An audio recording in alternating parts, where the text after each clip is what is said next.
not a great year, right? Not the year he expected to No, have, obviously. but if you look at the numbers, right?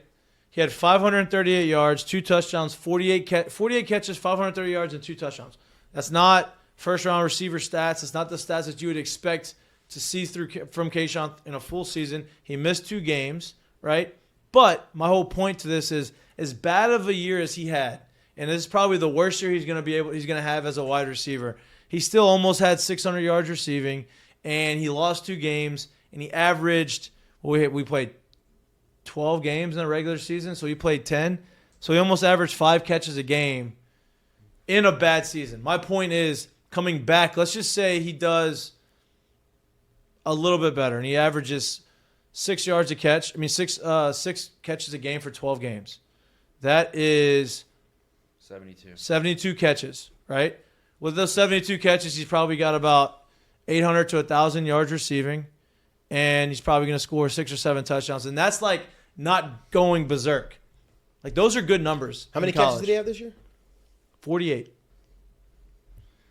You know what I mean? I have a question. So with Jure leaving and a guy like Aaron Harrison coming in, do you think you see more Kayshawn bouncing out maybe to the outside where Jure was in the formations and putting Aaron in the slot, or do you think Kayshawn stays exclusively? Well, I'm not again? just going to go ahead and give Aaron Anderson that spot in the slot right now. I am. I mean, I know you because you love him. I get that, and he's very talented. But or somebody like that. Listen, the receiver room is very deep and it's very good. There's some guys that were here that have been here for a little bit, right? Chris Hilton he's going to have to assimilate to the offense. He's going to have to understand the playbook. He's going to have to fit into this room. I'm not saying he's not going to, but it's not just, hey, you come in, you're the starter. Like, I mean, receiving rooms are a little bit finicky that way. Well, so I guess my question to you is, when you say Jure's gone, so is Kayshawn going to go back to the outside? Are you insinuating that when he was on the field and all three were on the field that he was the 3? no, I'm just saying because I think more so in his sophomore year he got more snaps on the outside of the formations compared to this year. It was almost exclusively in the slot. I'm not talking about what the read was. I'm talking about actually putting him one-on-one on the outside with somebody's DB instead of having the slot where they can, shadow a safety or bump him, stuff like that. I think they had him in the slot. I think they put him on the slot to try to free him up. Right. I'm gonna be honest with you. I think they tried to do their best to free him up in those situations. And I think that it was because Jaden was more comfortable throwing to that guy than it was throwing to the outside, throwing deep routes on the outside, especially early on. And I also think, to your point, I think you're a little right in the sense of I don't think Jure had the same ability to work the slot as Kayshawn might have. So if they're all going to be on the field, it was probably best for him to be outside and Kayshawn to be inside. Mm-hmm. But I do think they used the slot to try to free him up, to try to get him in motions, to try to move him around the formation to where he wasn't so projectable. I think they were trying to give him the versatility for the draft to be able to show like he can do everything, but it just never matriculated into what you wanted it to be in terms of if you're in the wide receiver room. Right. Like, it obviously was. There's a reason that Jaden Daniels played. He gave you the best chance to win. Did you like the way it looked if you're a wide receiver? Probably not. If you give everybody another year together, then that's when you get to, okay, I'm going to come back, and we can find a way to fit me more into the offense with Jaden Daniels in this offense, because that's when you get in the conversation. Like, I don't think Jaden's going pro. I don't think it matters. So, okay, so that's for me. So, that's for me too, where I just don't see it that way, in the sense of, if the wide receivers hated it so much how it looked. I don't think they hated it. If the wide receivers hated so much how it looked with Jaden as a quarterback, why would you come back? I'd be gone, right? Like, that's what I'm saying. I think they pitched him a plan.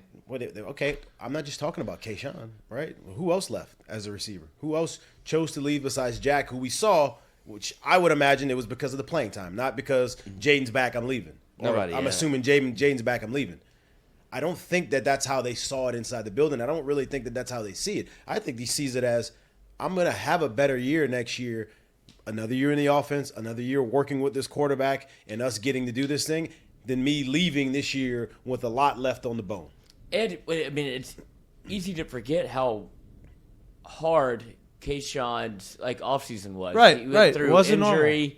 He went through injury again. He got us a new quarterback, new coach, and the coach. The man had a child.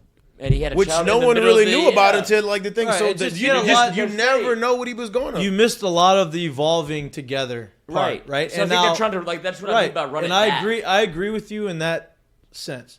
Now, what I disagree with you on is them moving him in the slot because of the draft, to show in the draft.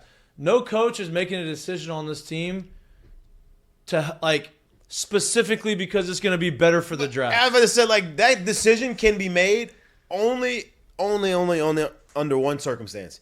If the coach actually thinks if this hits, this makes the team better. Right. That's the only way that decision's being made. Like if he's like, hey, I'm gonna do this, but I don't think we're gonna be as good of a team if we do this. That's not gonna happen. Like those things don't happen. Like the coach doesn't say, Jay doesn't say, hey, let's move Dylan Cruz to center field just so we can showcase him for the draft. Well, we're probably a better team with Dylan in center field. Yeah, that's So I mean, that's how we're that gonna do was the only, I mean, like I just maybe guys we've had here in the past maybe have made that decision because of that, like to keep a guy here happy. But I don't think that the staff now, like they're not going to make a decision because it's better for the draft for this kid. They're going to make a decision. That's I think better they were for trying the to team. showcase his talents because he's been able to, if you get him the ball quickly. No, I know. Yeah. I get that, but it's just It just didn't work the way it I- made sense, but it didn't work the way that they thought it would. right. And I just think that they did it because they wanted to get him the ball. It was because that to help the team, not because of hey, this is going to look good on his film for the draft. You know what I mean? That's just my. I think in a perfect world is what I was trying to say. Like, perfect world, Jay Daniels, obviously, like, 1-2 read that I'm going to take off.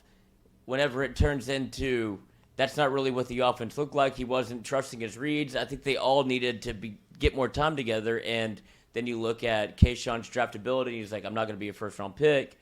Let me come back, and then let's see how this all works when we are all together again.